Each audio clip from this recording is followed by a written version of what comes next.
I have to retire now?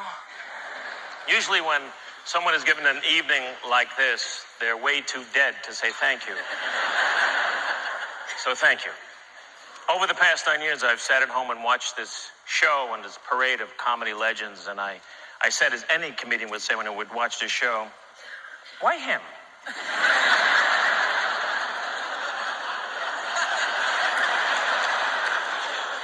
But now that I'm him, I'm looking at all these old clips, I remember something that my grandfather once said to me. He said to me, if you hang around the store long enough, sooner or later, they'll give you something.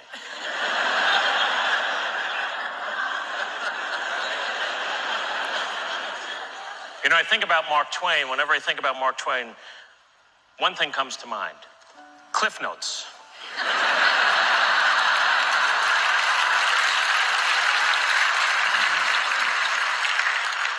But after I got the call that I'd won this award and all those other great people on stage didn't, I thought it only right to become a little more familiar with this great man's work. I read everything. And you know something? He was okay.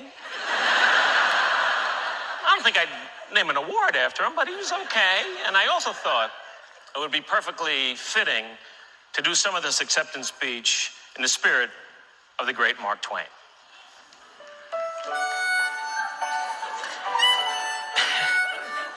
I should tell you, to further capture his spirit, I whittled this chair.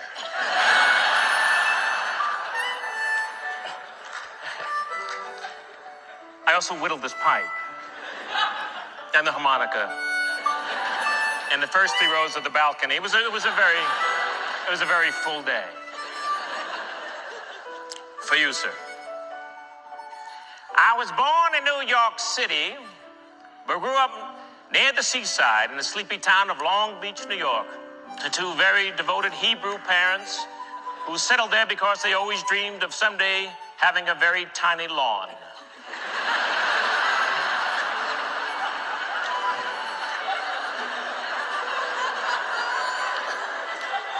I was the last of 3 strong sons who grew to love the roar of laughter from the family elders as I performed for them when they would gather at Grandma Susie's house to partake of koshered parts of cows and chickens that had everybody filling up with gas so big they looked like Sebastian Cabot on a hot day.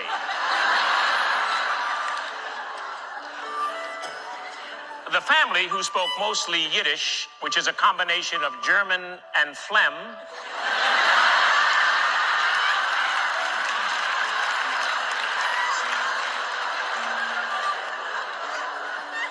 had a history of actors in the family. My grandfather, a man named Julius Crystal, was an actor in the Yiddish theater.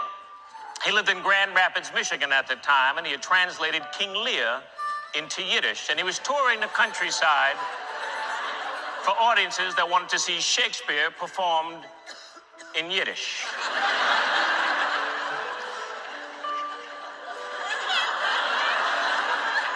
Four days later, the family moved to Brooklyn. My daddy was in the music business, producing jazz concerts, and sometimes the great jazz players from New Orleans and Kansas City and Chicago, as well as the giants of Harlem, would frequent our modest little home. The house always smelled of brisket and bourbon.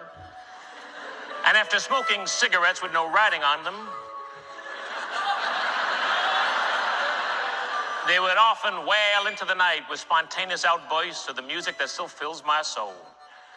To all the greats who call me face, forever will I thank you. Can you dig that? I knew that you could. We also gathered around the TV set for the golden age of comedy. My parents would let us stay up late on school nights to watch the giants. Sid Caesar, Red Skelton, Burns and Allen, Ernie Kovacs, Phil Silvers, Jack Parr, Jonathan Winters.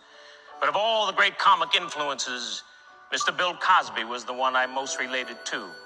I would listen to those records, and on those records, he was like talking about me. He had brothers. I had brothers. He played football at Temple. I belonged to a temple.